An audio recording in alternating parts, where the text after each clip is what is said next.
Alright guys, welcome back to the channel, because this story just took another turn. 50 Cent is back in the headlines, this time revealing that major details never made it into his Netflix documentary on Cent Diddy Combs. According to 50, there was simply too much explosive material to fit into 4 episodes, forcing his team to cut several significant points, including an alleged personal connection that didn't make the final edit. Rather than saving it for a future season, 50 has hinted that the unreleased footage could surface on YouTube. Since the documentary aired, he says even more people have come forward with new information, all asking why he's pushing this so relentlessly. Comedian TK Kirkland recently addressed that question, dismissing claims that it's about clout or petty drama, and suggesting there's a far deeper, more personal motivation behind 50's actions. One that adds serious weight to why this story keeps escalating. Out of all the women in the world that Diddy could have gotten with, he chose 50 Cent's baby mother. It's a lot of variables to this particular question. Because I talk to a lot of people, older, younger, even my daughter, who's 22, she didn't understand it. So people give their opinion based on what they've experienced and their environment, people they've been around. So to the people that understand boundaries and respect, I always tell men you should never date another man's girl if you're not aware of it. If you know it. He made it clear that crossing that line represents a deep lack of respect, explaining that in his entire life, he has never knowingly been involved with someone who had a prior connection to one of his friends. To him, that's an unwritten rule you simply don't break.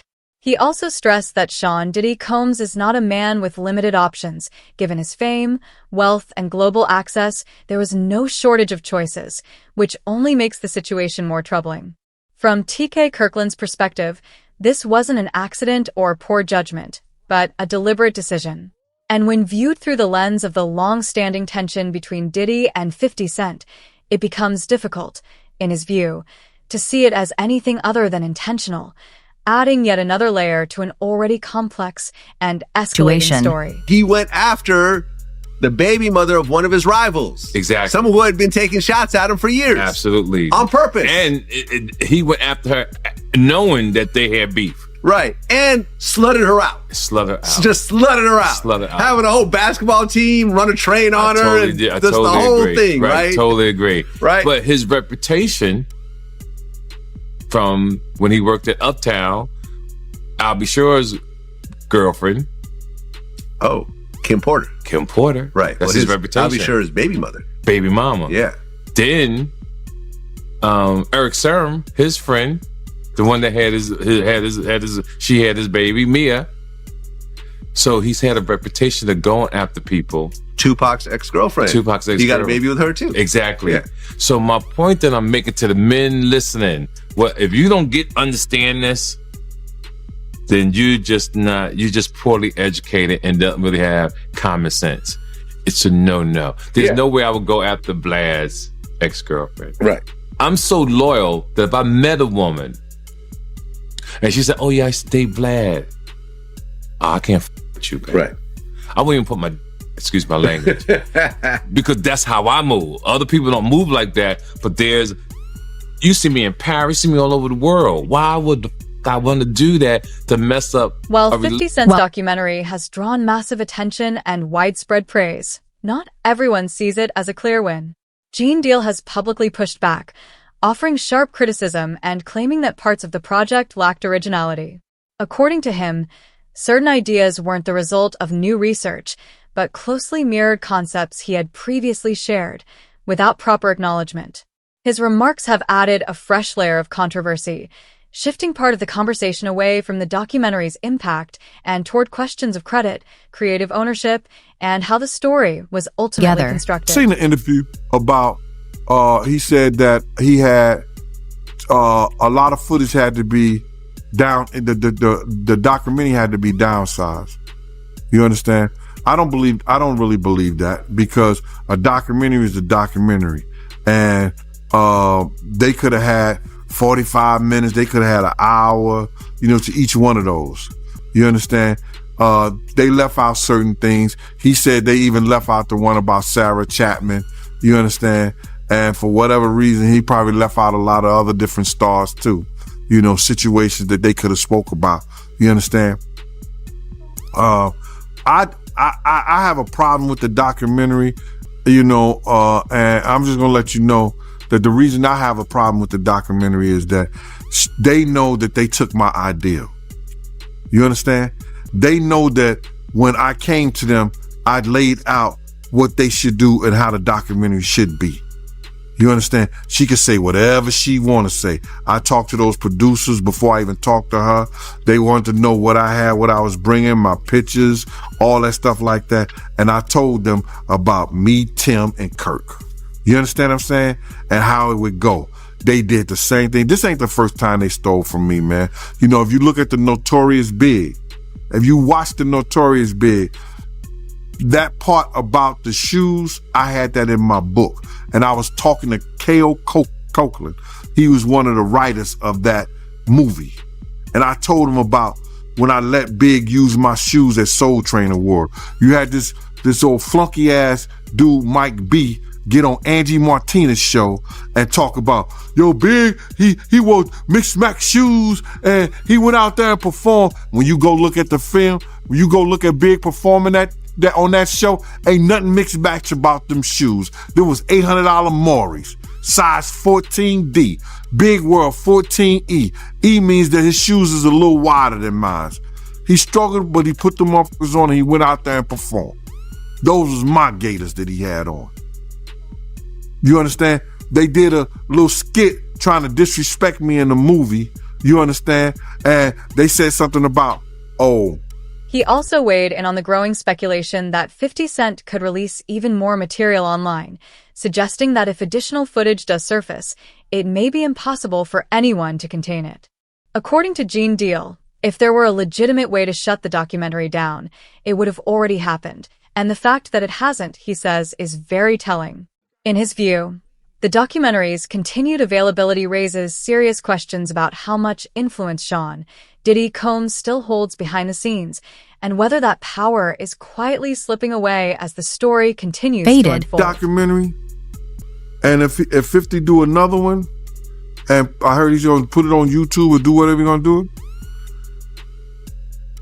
Puff ain't gonna have nothing to do with that. Puff ain't gonna have nothing to do to try to stop that because he can't. Because if he could stop it, it would have been stopped. You know why he can't stop it? Because Puff know people right there at Netflix. Don't think he don't. And I don't know if this guy still worked for them, but he was part of the Flavor Unit, Shakim. He was part of the Flavor Unit. He was good friends. He was cool with Puff and them. Flavor Unit and them, Queen Latifah and them, they was cool with Puff. If Puff would have sent the cease and desist over there and they could do it and he had the power and they wasn't right, they would have been done it. You see it's still rolling, right? It's still going on, right? He ain't got that power no more. You understand? Now, could he sue them because they used his likeness or used him and stuff like that? I don't know. I'm not that versed in they using him. You understand? If they can steal your whole damn idea, your whole damn ideal, why can't they steal your whole damn intellectual property? Gene also addressed what he described as Sean Diddy Combs' long-standing fixation on Tupac Shakur, arguing that it wasn't a fleeting obsession but a mindset that followed him for years. According to Gene, that lingering focus influenced many of Diddy's behind-the-scenes moves, shaped key decisions, and impacted how he handled both personal and professional situations. In his view, this fixation became a defining force in how Diddy operated over a long period of time, adding important context to patterns that many are only now beginning to question. I did see the interview that 50 did with Sherry, and he was talking about he didn't release the video about Puff having a kid by Kim Porter's friend, Sarah Chapman. Now, we all know that she used to date Tupac. You understand? So either he got her because he wanted some remnants of Tupac. We don't know. But it seemed like every dude that he had some kind of disdain, dislike, or that he idolized in a sense, he wanted their girl. Or he wanted to be a part of their girl. I don't know why. Yo, bro, this dude was, I don't know if he was in love or in hate for Tupac. He wanted to be an actor. He auditioned for Juice. But Pac beat him out for that Bishop thing. You understand what I'm saying? He wanted to be a part of that. Just go, and not so many years ago, when Puff started getting into that drugs and started using drug stuff, he started revamping some of Tupac's speeches. And if you think I'm lying, go look at the Grammy speech he did. Go look at a couple of speeches he did. It was the same exact words Tupac had said. That he was going to start this whole revolutionary of our people. That's Tupac. Black Lives Matter, the Black Liberation Movement, that was Pac. The Black Liberation Movement. Black Lives Matter? Come on, bro. This dude, everybody know that he had some kind of, I don't want to say disdain taste, but he had some kind of,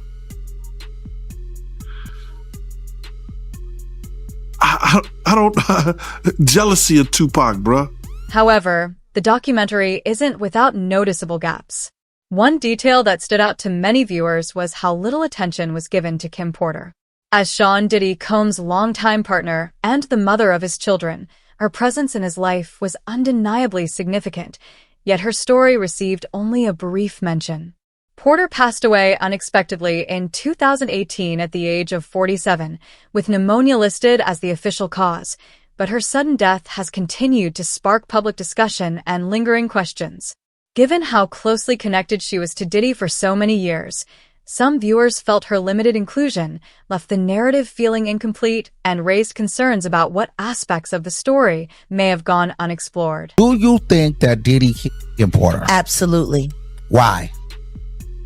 Because of all the videotapes, because of the book, because of all the people she gave copies of her book to, or at least chapters, because of everything that she had on him, because of the tape that she used to blackmail him into a relationship and into a raise of him being sodomized by Andre Harrell. And I am not saying that allegedly, because I heard her and Kim Muir talking about it in the booth of the bathroom while snorting cane. She had a front row seat to his world, from his closest personal relationships to major business decisions and the moments the public never saw.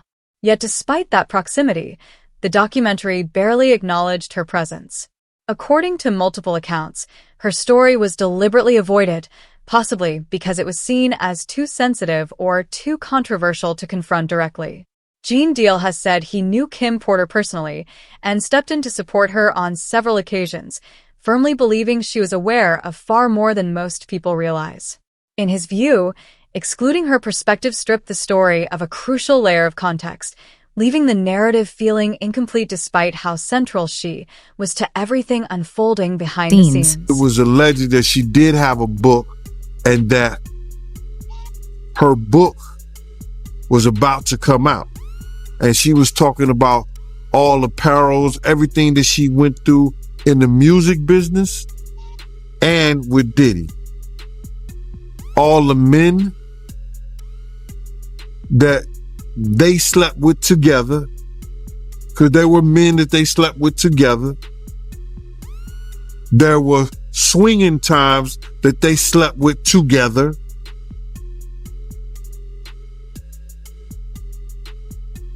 I don't know, man. How do you put your girl through some shit like that? Or how you look at your girl and knowing that she and another dude? What kind of demonic mind you have to be that far gone where that don't bother you, and got rid of them.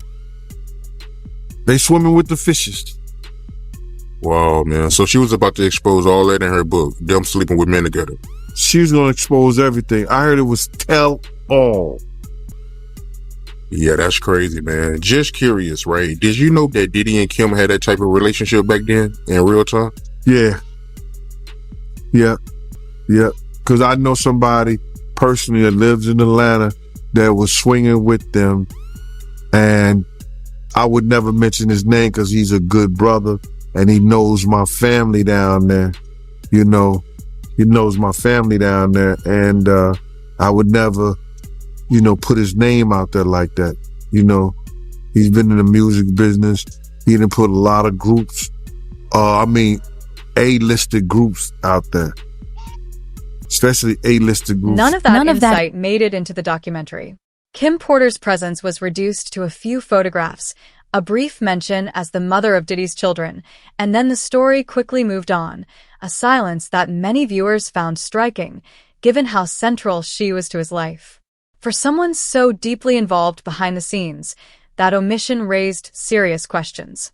Former Bad Boy artist Mark Curry has also spoken publicly about what he described as disturbing situations involving Kim and Diddy, alleging that Diddy monitored her private conversations and reacted angrily when he heard things he didn't like. Mark recalled one incident in which Diddy became furious after learning about a phone call Kim had with producer Shakir Stewart and later confronted him at a public event, escalating the situation into open hostility. According to Mark, moments like these point to a controlling dynamic that was never properly examined, adding to growing concerns about how much of the story was deliberately left untold. It was the other day they just did a whole thing with the girl that he was dating was the one that was putting the wiretaps and all of that out. It was a clear case. She came, hey, I was the one who was doing the wiretaping and all of this, right? The tapping. So I knew about this before she came out and said that she was the one that was doing it. I was sitting there like, damn, he know everything she doing. He know her conversation. I'm sitting there like when I'm sitting there right there next to him, when I'm hearing them saying, this is what Shakir Stewart was saying to Kim Porter on the phone that made him mad. That made him so mad at Shakir Stewart when he went to L.A. Reid party, hit him with the chair. You don't think if he hit a man with a chair for dating this girl, they gonna have a fight at home too. You know what I mean? That's why, they say he busts her nose up on the boat. And have you ever been to Sandro Pay's see a brother play a mandolay? Remember that was in his song? I need a good woman next to me. So then it happened in what was it, Sandro Pay? Like that island. And then he bust her nose. They tried to make it seem like she slipped and fell. She slipped and fell and broke her nose. Nah, the truth was she slipped and fell and landed on his fist. Yeah, but that's what happens when you put your hands on females. I don't really have much respect for a man who's physically abusive towards women, man. I kind of think they be kind of suspect. I'd be like, man, girls fight. This omission also seems to fit into a broader pattern, especially when you consider how the documentary handled Diddy's infamous parties. For years, those gatherings were rumored to draw powerful figures from across entertainment, business, and politics. Yet in the film, that world is barely shown at all.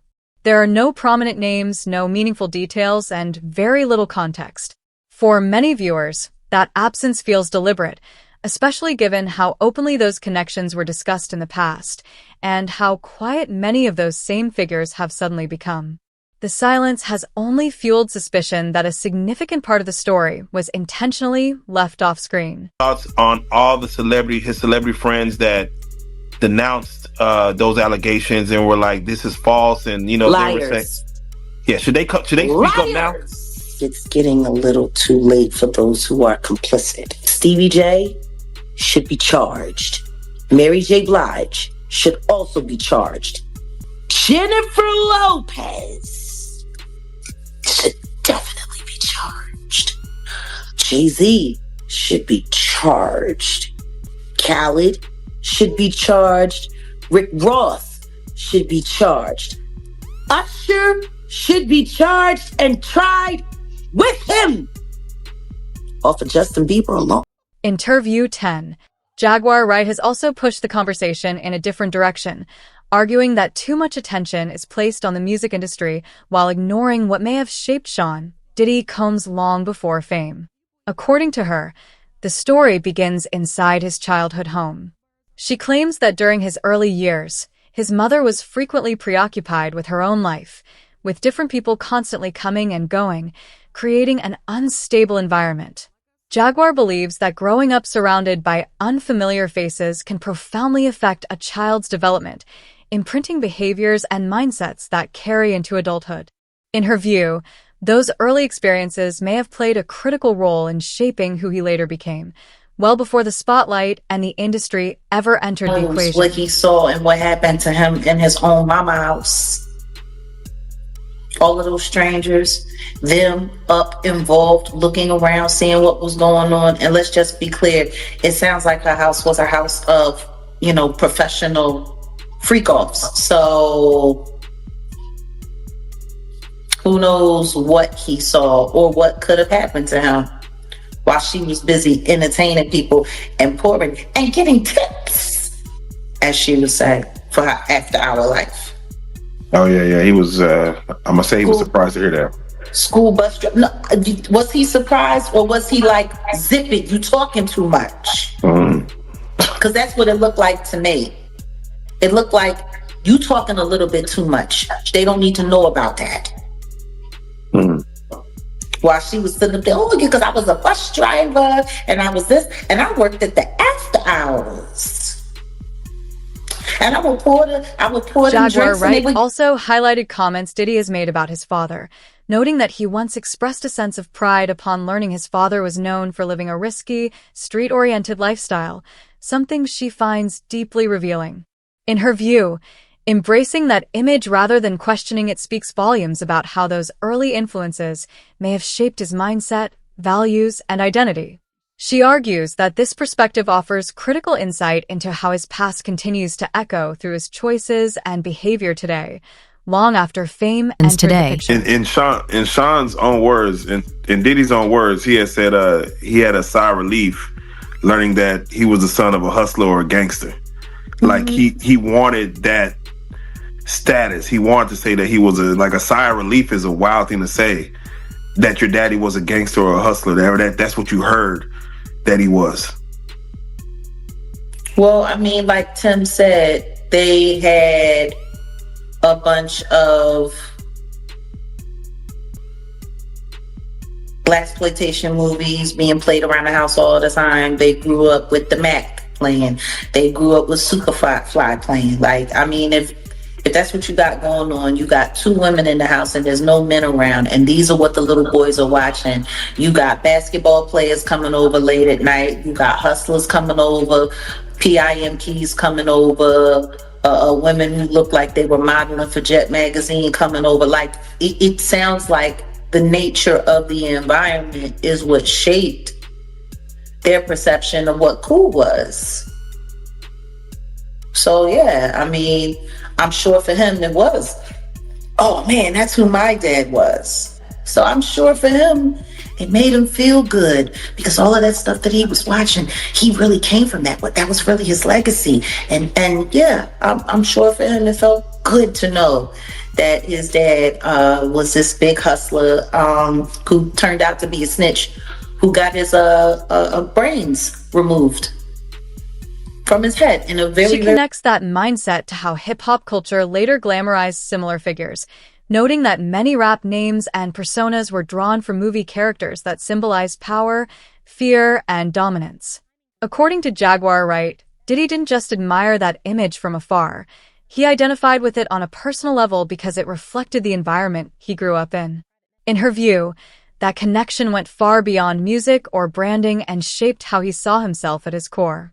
She also pointed to what she described as an unusual and unsettling dynamic between Diddy and his mother, suggesting there were deeper, unspoken factors at play, details that, in her telling, add an eerie layer to the broader picture she's presenting. For the situation where they say he was trying to shape Misa into his mother, can you see that? Like, Yeah, with the blonde hair and yeah, and all of that. I mean, somebody really asked a question: what kind of man puts his hands on his mother? The same kind of man that parties with his mom, the same kind of man who kisses his mom in the mouth, the same kind of man who seems to have accurate knowledge that his elderly mother can put both of her hands, her palms, on the floor and while she's standing up, bent over. Oh damn! I ain't seen that one. Oh, You never seen the Instagram video where he was talking about how his mom is still young and spry and how she still liked the party and how they was getting a IV drip oh, damn! and she was kissing him in the mouth on the video. It was like, yeah, my mom can bend over and touch the floor with her palms. It's a very, very, very weird relationship. Jaguar Wright believes the pattern comes full circle when examining Sean Diddy Combs' relationship with his own children, something she has described as deeply troubling. According to her, multiple people have privately claimed that the children were present in environments they should never have been exposed to, raising serious concerns about boundaries, judgment, and responsibility. In her view, the most disturbing element isn't just the allegations themselves, but the silence surrounding them. She questions how such situations could occur, what kind of parenting allows it, and why so many adults who were allegedly aware chose not to speak out, adding yet another unsettling layer to an already disturbing narrative. You know, it kind of goes into, I mean, he seems to be having, and again, I know the freak offs, that his son is there. Like, it seems like he likes to get down with his kids. Yeah. But that wasn't all. Just to hear Little Rod say, like, the boys were around. Roger Bonds talked about the children as well. What kind of parenting relationship is that? But then again, that goes back to the conversation of Lori Harvey, Steve Harvey's daughter. It was all known that she was spotted in them streets with Justin, and then she was spotted in them streets with Diddy, and they all tried to sit there and pretend like that wasn't what it was. Like, I don't know if anybody has not noticed, but ever since Diddy got pinched, they've all been trying to pretend like all of the stuff that we've seen that happened, that they was all involved and didn't happen. If Lori Harvey was hanging out, and it's kind of weird, like the whole relationship with Justin looks weird. He looks like Mini-Me with Dr. Evil. It's weird. Like, why are there people? Why is there sexual behavior going on? And why are people naked in front of their kids, G? Doing all kinds of stuff.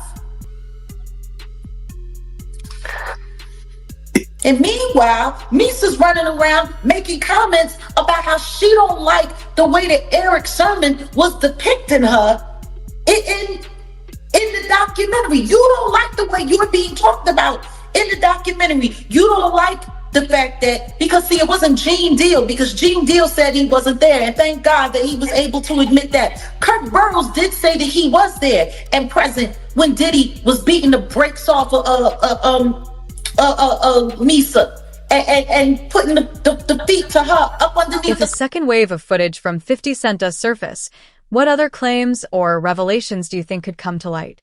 Drop your thoughts in the comments below, and let us know what you believe might be revealed next as this story continues to unfold.